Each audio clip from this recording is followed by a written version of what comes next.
Kawawa naman talaga si President Duterte. Kinakawawa nila. Come on, guys. Magaling, matalino. Itong si Meme Vice ganda ninyo. Ginanong-ganong pa yung mukha ni MC.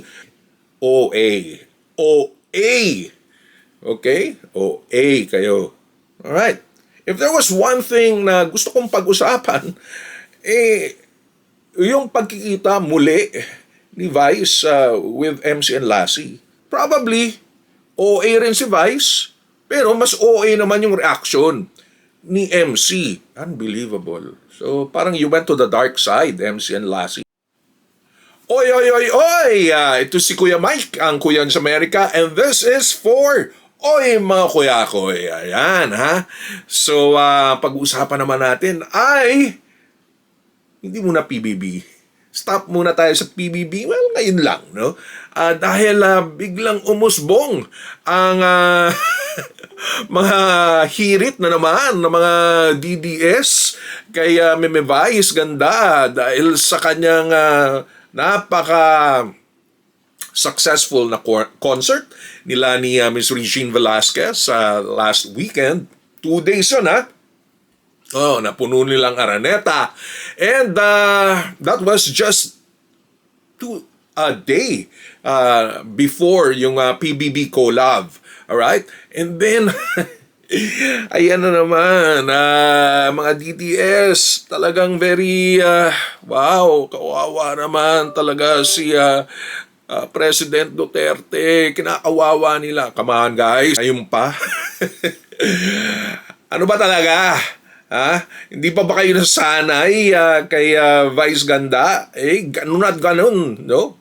Whether sa kanyang pa-concert or even probably sa comedy bar kung saan ang Vice Comedy Club siyang may-ari, no? Or even sa Showtime.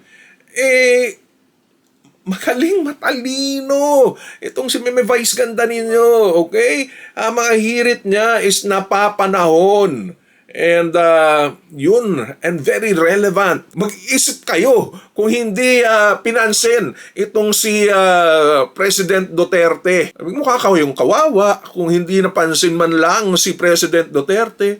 Ganun talaga. Ang mga hirit niya, it's not the first time na hihirit o humirit si Vice Ganda regarding politics. At hindi lang naman si Duterte ang pinag-usapan. Andyan si President BBM o si BBM, di ba? Na kumbaga itong si MC, ginanong-ganong pa yung mukha ni MC. Anong ibig sabihin nun? No? Mocking and being parang satire sa pagdodroga ni BBM. Pero walang sinasabi si BBM regarding that, regarding sa hirit na yun. Ang mga maka-Duterte lang na OA. OA. OA. Okay? OA kayo. Boboykot pa kayo ng McDonald's? Sus Mariosep. Dibili tayo, yung mga kakamping at against sa Duterte administration, di bumili. Suportahan natin McDonald's. Ano pa? Pati yung hirit nyo sa Vice Cosmetics, may gulay. My gosh, parang lahat-lahat na lang ilalagay ninyo. Totoo lang. Vice ganda is not gonna be affected. In fact, totoo lang, mas lalong na-enhance yung pagmamahal ng mga tao na mahalang bayan. Kayo, hindi nyo mahal ang bayan. Ang mahal nyo si Duterte. So, she did it again. And this is not going to be the last time that she will do this again. Dahil, politics is part of his brand of comedy. Matalino Concerts, Apo Hiking Society. Naalala ko pa yung Apo Hiking Society. Kasagsagan ng Marcos administration, mamatay lang ni Ninoy, assassinated. Ang daming hirit ng Apo Hiking Society against the Marcoses. Very political. So, Hindi ito bago. Kaso OA kayo. Tama naman yung sinasabi ni Vice. Di ba? Binibigay ni Duterte ang Pilipinas sa China. Oh, tama ba yun? Alright. If there was one thing na gusto kong pag-usapan, yung pagkikita muli ni Vice with MC and Lassie. Ganun din, no? Totoo lang. Panood ko yun months ago. Yung vlog na yun ni Vice na kung saan pinagsabihan niya lang si MC na bakit ganun. Nawawala ka sa during the happenings, no, kung saan magkikita-kita yung barkada, yung grupo doon sa Palawan. Siguro MC, and I understand. May mga times na hindi siya doon, ang gusto ni Vice, magsama-sama kayo. Alright? Whether tama o si Vice o hindi, pero alam nyo naman na pag si Vice gumawa ng vlog, may highlight.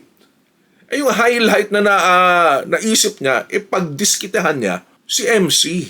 And probably, OA rin si Vice, pero mas OA naman yung reaction ni MC and whoever. Dahil totoo lang, nagsama nagyakapan, okay? Naalala ko yun, nagyakapan sila sa dagat, sa may beach, sa Palawan, so tapos na. Pagkatapos nun, it's showtime, nandun pa si MC at Lassie. Sumasama pa rin sila. And in fact, nung nanalo naman si Bam Aquino, dumaan si Bam Aquino sa It's Showtime, nagpakuha pa si MC at Lassie with them, ng host ng It's Showtime together with Bam Aquino nung he was going the rounds para magpasalamat sa pagkaluklok niya bilang senator. And then all of a sudden, how many days after nung vlog mismo, probably a month after, bigla na lang, may tampu-tampuhan, may away-away, may kunwaring alam nyo naman ang brand of comedy ni Vice, no? Hindi naman po pwedeng unkabogable siya. So kumbaga, may mga ganyang palusot, no, na para bang it has to have highlights. Ang yung highlight is yung drama-drama kuno between Vice and MC. And nag-reconcile naman sila. Ngayon biglang ganun. Pero more than that, I used to follow them, no, yung anong pangalan ng kanilang grupo? Bex Battalion, okay? I used to follow them until nalaman ko itong sila si MC Lassie naging host ng isang I guess party list group na very Duterte ang pasimuno or let's just say Maka-Duterte. Come on, nandun kayo sa kakamping. Nandun kayo sumusuporta sa kakamping. Pero wala doon si Chad nung nakita ko nung pumunta sila MC and Lassie doon kay Leni Robredo. But I was thinking, probably naman si Chad may isip din na kakamping din. Pero hindi Doon kayo sa mga Maka-Duterte na group na pumatay ng franchise ng ABS-CBN. Hindi ba mukhang kabaliwan yun? So magmula nun, hindi na. Nawalan na akong gana. Nawalan talaga ako ng gana sa kala MC and Lassie. Even siguro kung magkasama pa sila, I don't care as much. No? Awan ko kung makakabalik pa sila MC and Lassie. Let's see. Pero, come on guys. Napakatalino nyo. And yet, naisahan kayo ng mga Maka-Duterte. Tapos, bigla na lang nung parang wala na kayo sa It's Showtime, sumali-sali pa kayo sa vlog naman ni Tony Gonzaga. Unbelievable. So, parang you went to the dark side, MC and Lassie. Wala na ang gana. Not watching them anymore. In any case, mabuhay ka, Vice. Vice ganda. Again, you did it again, and you did it correctly again. O, tingnan mo, nabulabog ang mga Maka-DDS. Idol kita because you know exactly, may kahinaan ka. And yes, bumabangon ka, showing ko anong dapat mangyari. That's why I like this person, si Vice Ganda. Alright? Alright. Again, ito si Kuya Mike, ang Kuya sa Amerika, for Oy mga Kuyakoy. So until next time.